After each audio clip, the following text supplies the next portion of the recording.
Aduh, pajak naik, barang makin mahal. Gue kenapa sih main game kayak gitu aja? Banyak aja omongan kayak. Habis, pajak di negara kita naik mulu. Kayak gimana sih kalau sistem ekonominya aja? Padahal luas ya. Iya kan? Lu, kalau negara kita kayak gini, negara lain kayak gimana ya? Betul tuh lihat tuh. Negara sampai negara kita. Betul. Malaysia, Ya. Itu dah. ya juga ya. Kira-kira sistem ekonomi itu gimana ya? Coba. Teman-teman, tadi pada dengar nggak sih ada yang nanya-nanya tentang sistem perekonomian? Jadi sistem perekonomian itu apa sih? Sistem perekonomian adalah suatu cara yang diambil dalam rangka mengatur sekaligus mengorganisir seluruh kegiatan ekonomi, baik rumah tangga negara ataupun pemerintah, maupun rumah tangga swasta dan masyarakat. Jadi, kegiatan yang dimaksud adalah produksi, distribusi, dan juga konsumsi. Ada 4 jenis sistem perekonomian. Yang pertama, sistem perekonomian tradisional. Yang kedua, pasar atau liberal. Yang ketiga, komando atau terpusat. Dan yang terakhir adalah campuran. Nah, kalau untuk negara Malaysia sendiri, mereka menggunakan sistem perekonomian campuran antara komando dan pasar, di mana sistem ini menitik beratkan interaksi antara pemerintahan dan swasta, sehingga pemerintahan dan swasta memiliki peran yang seimbang. Ciri-ciri sistem ekonomi campuran yang dipakai oleh Malaysia yaitu pertama, pemerintah, pihak swasta dan juga masyarakat bekerja sama untuk mengatasi permasalahan ekonomi yang terjadi. Kedua, pemerintah bertanggung jawab atas sumber daya vital yaitu hutan, air, dan listrik yang ada dalam suatu negara. Ketiga, masyarakat diberi kebebasan untuk menentukan barang produksi yang akan mereka produksi, harganya dan cara produksinya dengan syarat diawasi oleh pemerintah. Lalu yang keempat, jika terjadi lonjakan harga atau kelangkaan, maka pemerintah berhak untuk menetapkan harga jual. Ada kebebasan pihak swasta dan masyarakat dalam menjalankan aktivitas ekonomi, serta didukung oleh kebijakan dari pemerintah sehingga peran pemerintah dan swasta seimbang dan membuat kestabilan ekonomi tetap terjaga.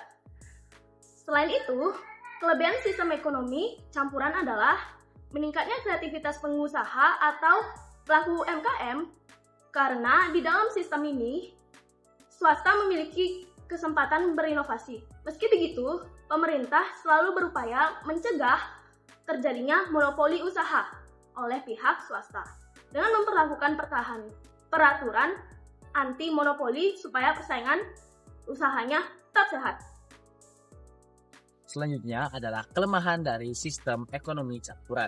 Teman-teman semua, seperti yang kita ketahui bersama bahwasanya sistem ekonomi campuran mempunyai banyak sekali kelebihan.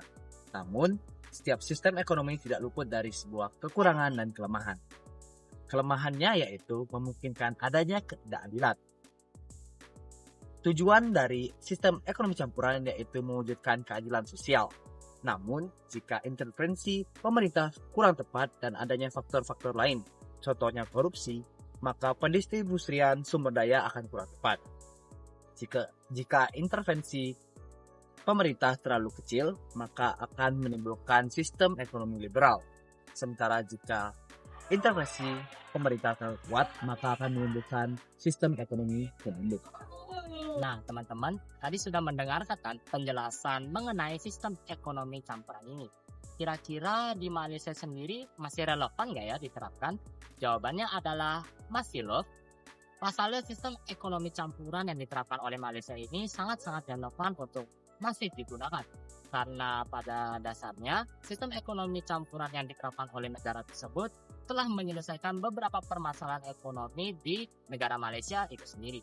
Pada tahun 2023, berdasarkan data dari East Asia Forum, ekonomi Malaysia mengalami penurunan sebesar 3,3% pada kuartal ketiga atau pada bulan Juli hingga September. Salah satu penyebab utamanya adalah perang Rusia-Ukraina yang masih berlangsung hingga saat ini, di mana perang tersebut mempengaruhi harga pangan dengan jumlah yang cukup signifikan. Selain itu, utang pemerintah, biaya subsidi dengan beban yang sangat besar, serta pendapatan pajak yang kurang banyak, juga menjadikan ekonomi Malaysia pada saat itu mengalami penurunan. Namun, akibat adanya sistem ekonomi campuran di negara tersebut, negara Malaysia dapat menumbuhkan ekonominya dari keterpurukan.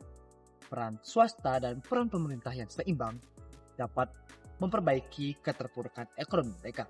Dikutip dari BNM atau Bank Negara Malaysia dan Bidang Statistika Lokal Malaysia, Malaysia mengalami pertumbuhan sebesar 5,9%, sementara pada kuartal awal hanya 4,2%. Ini adalah peningkatan yang sangat signifikan.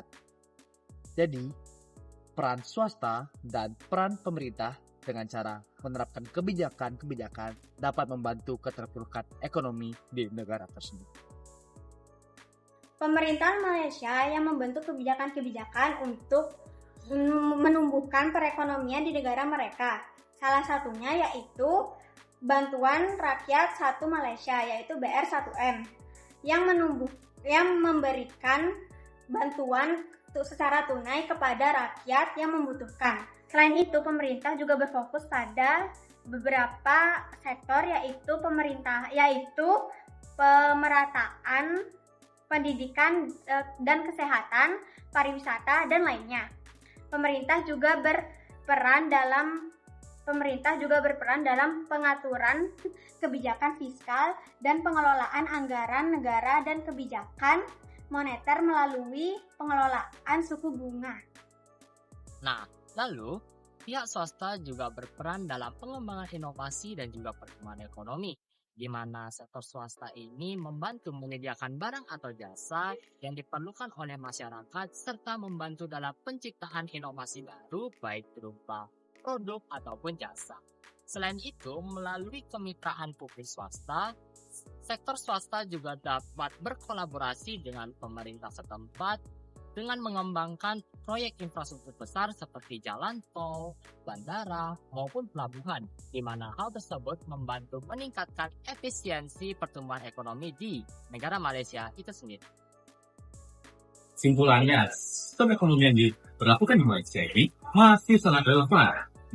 Pasalnya, sistem ekonomi campuran ini merupakan solusi yang terbaik untuk permasalahan yang ada.